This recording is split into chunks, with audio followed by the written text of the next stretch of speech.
Imagine waking up one day to find that everything you own has vanished. Your house, your money, your diplomas, even your phone. What would remain of you? Would you still be someone, or would your identity dissolve along with your possessions? This is the brutal question Erich Fromm confronts us with in The Art of Being. And he does so with a purpose, to force us to face the misery of a society that confuses human worth with the inventory of what one owns. Fromm does not speak from cold theory, he speaks from the wound of modernity. We live as if accumulation guaranteed a full life, more clothes, more followers, more titles. But deep down, what we accumulate is fear. Every possession carries with it the anxiety of loss. The new car gets scratched, the phone becomes obsolete, the love we treat as private property withers. And then what remains? This is where Fromm introduces his most powerful distinction, the difference between having and being. Fromm describes the mode of having as the most widespread form of existence in modern life. It is a way of being in the world that reduces everything, people, feelings, beliefs, even knowledge, into objects of possession. In this mode, life itself is measured by what you can count, own, display, and protect. Our language betrays this orientation. We don't simply live love, we say we have love. We don't embody faith, we say we have faith. As if faith were a stone you keep in your pocket, as if love were a piece of jewelry you could misplace. This obsession with possession seeps into every aspect of existence. The tragic flaw of this mode, Fromm warns, is that everything you have can be taken away. Money, power, health, relationships, beauty, achievements, none of them are permanent. If your identity is tied to them, then your sense of self is fragile, exposed, always one loss away from collapse. And so modern man lives not in peace, but in constant fear. It is not the fear of death that corrodes him, but the fear of losing what he believes defines him. Think of the everyday situations, the executive who is laid off and immediately feels worthless. His salary and position were not things he had, but the very essence of who he believed himself to be. Strip them away and his self crumbles. The aging woman or man who watches their body change and feels their worth vanish with every wrinkle. If beauty was their identity, then the mirror becomes their enemy. The lover abandoned by a partner who whispers in despair, "I am nothing without you." All of these examples reveal the same wound. They identified being with having. And when the possession disappeared, they discovered that beneath it was emptiness. In contrast, Fromm proposes another way to exist, the mode of being. Here, the value of life is not measured by accumulation, but by depth of experience, authenticity, and presence. Being is not passive, it is not mere survival. Being is a continuous act, a flow, a creative participation in life, a willingness to engage with the world fully, moment by moment. Think of the distinction he draws. The one who has knowledge accumulates books, collects diplomas, fills their mind with data. Their identity depends on the possession of information. Take their library away, strip them of their titles, and they feel hollow. The one who is wise doesn't need the external markers. Wisdom radiates in their choices, in the way they treat others, in the stillness of their mind. You could leave them alone in a cave, naked of possessions, and they would still be themselves. Their wisdom lives through them, not outside of them. The same applies to love. To say, "I have love," is to reduce love to a possession, something that belongs to me, something that could be stolen. It often disguises dependency or jealousy. But to be loving is an entirely different reality. It means to embody the act of loving, independent of whether someone is present to receive it or not. It is an overflowing state of the heart, not a contract or a trophy. Here, Fromm is uncompromising. The only way to live authentically is to abandon the obsession with having and to surrender to the richness of being. Fromm, always the realist, does not stop at pointing out ideals. He digs into the roots of why modern humanity clings so desperately to the having mode. And his analysis is as sharp today as it was when he wrote it. First, consumer capitalism has reshaped our desires. We are trained to believe that happiness lies in acquisition. You are not someone until you drive the right car, wear the right clothes, travel to the right places, display the right lifestyle online. Even our sense of self has become a marketable brand. Second, our education system conditions us early. From childhood, we are measured not by the quality of our curiosity, the fire of our imagination, or the openness of our compassion, but by grades, diplomas, gold stars, and trophies. Children learn not how to be learners, but how to have achievements.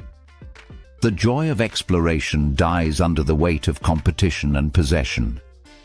Third, even religion in its distorted forms becomes infected by the having mode.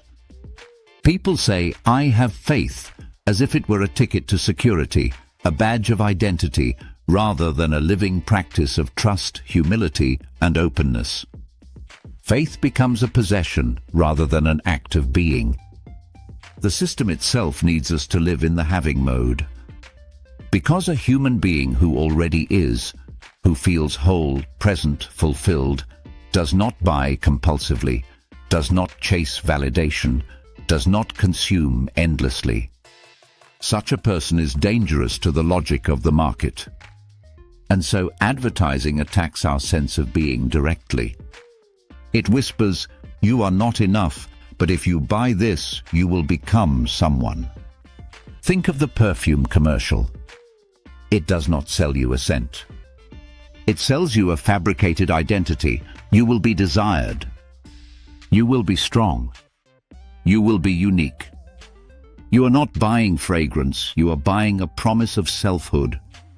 And we fall for it because we have forgotten that we already are before we ever own anything. Fromm reminds us that it is not only society that traps us in the mode of having. The enemy also lives within us. At the deepest level, we are afraid of being. Why? Because being is risk. Having feels safe. You can store, accumulate, protect. Having is like building a fortress, walls, locks, and guards to keep out danger. But being is different. Being is exposure. Being is walking barefoot in an open field, vulnerable to the wind, the rain, and the unexpected. Being means flowing. Today you create, tomorrow you let go. You cannot cling to it, you cannot measure it, you cannot guarantee it. And this is terrifying. To live in being is to accept uncertainty. It is to recognize that life is movement, not stability. Fromm calls this our existential cowardice. We prefer the comfortable chains of having over the expansive uncertainty of being. Think about it. A person stays in a job they despise because the paycheck provides safety, even though the job kills their creativity. Another clings to a relationship that has long lost love because the idea of being alone is too frightening. Others spend their entire lives accumulating possessions, not because they need them, but because every new item quiets, for a moment, the terror of emptiness. Our unhappiness, Fromm argues, comes not from scarcity but from fear. Fear of letting go, fear of being without props, fear of meeting life naked. But Fromm is not content with diagnosis. He offers practices, not quick fixes, not consumerist hacks, but disciplines that open the door to the mode of being. Meditation, not as a fashionable tool for stress relief, but as a radical return to presence. To sit in silence and face your thoughts without distraction is to strip away the props of having. Meditation is not about improving productivity, but about remembering that you already are. Contemplation of nature, to look at a tree, a cloud, a face, not to photograph it, not to post it, not to claim it as mine, but simply to witness it. To allow it to be without turning it into property. In a world addicted to documenting and owning every experience, this is revolutionary. Creative expression, to paint, to write, to sing, not for recognition, not to have a finished product, but to experience the act itself. True creativity is not about results, but about immersion. When a child draws for the joy of drawing without worrying if it is good, that is pure being. Attention in love, to love not as possession but as freedom. To love someone as a partner in being, not as property. This means listening without wanting to control, giving without demanding repayment, caring without turning the other into a mirror of yourself. Fromm emphasizes these are not hobbies or luxuries. They are spiritual disciplines in the deepest sense. They are ways of reshaping consciousness, of shifting from a life of ownership to a life of presence. No theme fascinated Fromm more than love. For him, love was not only important, it was the highest expression of being. But he is quick to draw a line. Not all that is called love deserves the name. Love distorted by the mode of having becomes dangerous. It becomes a contract. I give you affection if you give me security.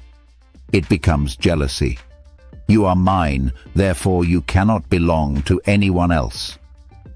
It becomes dependence. Without you, I am nothing. True love, in contrast, is an act of freedom and care.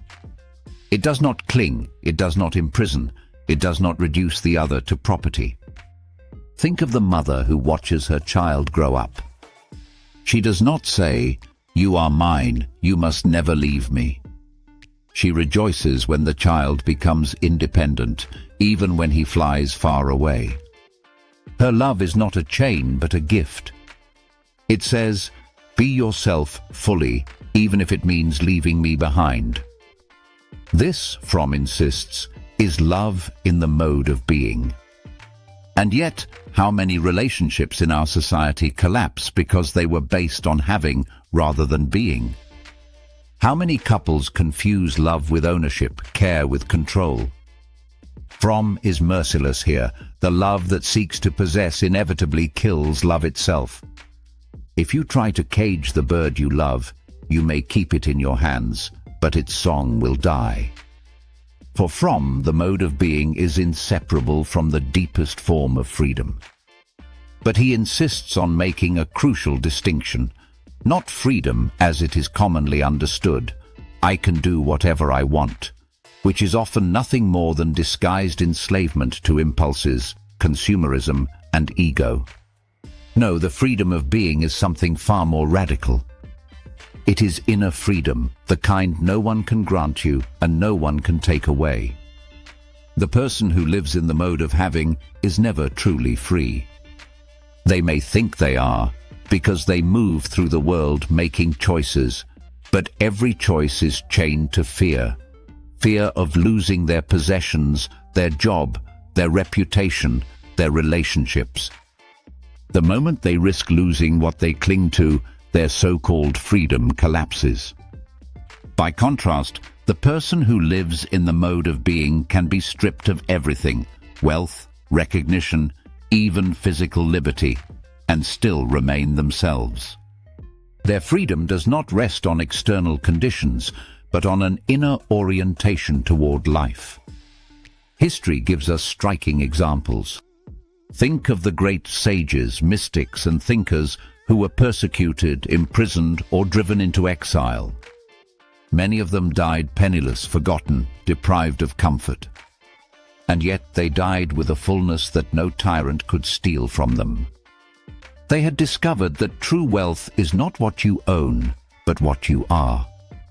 Their treasure was their spirit, their love, their insight, treasures untouched by time or power. In their lives we see the essence of Fromm's claim. Freedom is not found in having choices, but in being unshakably yourself when all choices are taken away. But Fromm does not end on an easy note. He closes with a warning that cuts like a blade. If we fail to learn the art of being, we will spend our lives as slaves. Perhaps not in chains, but in golden cages, slaves to wealth, to success, to status, to applause. We may gather fame, accumulate fortunes, rise to the top of our careers. Outwardly we may look triumphant, but inwardly we will always be trembling, because every possession is fragile, every status temporary. And at the end, death will strip it all away. No amount of having can survive that final moment. The person who lived only in possessions will face death with terror, because they will realize that when the possessions go, there is nothing left. They never truly were, they only had. On the other hand, the one who has learned to live in being does not fear death. Not because they deny it, but because they have already tasted eternity in every moment of presence. Every day was complete, every act of love was whole, every breath was lived fully. For such a person, death is not a theft, but a release, because their richness was never in things, but in the intensity of being. Fromm does not close with conclusions, but with a haunting echo that lingers after the last page. It is not a statement, but a question meant to chase you long after the book is set down. When everything collapses, when there is no money, no titles, no objects, no applause, what will remain of you? If at that moment there is nothing left, then your life was a shadow built on possessions. But if what remains is still a person who loves, who breathes, who contemplates, who creates, if what remains is the radiant spark of being itself, then you have mastered the most difficult and necessary art of all, the art of being.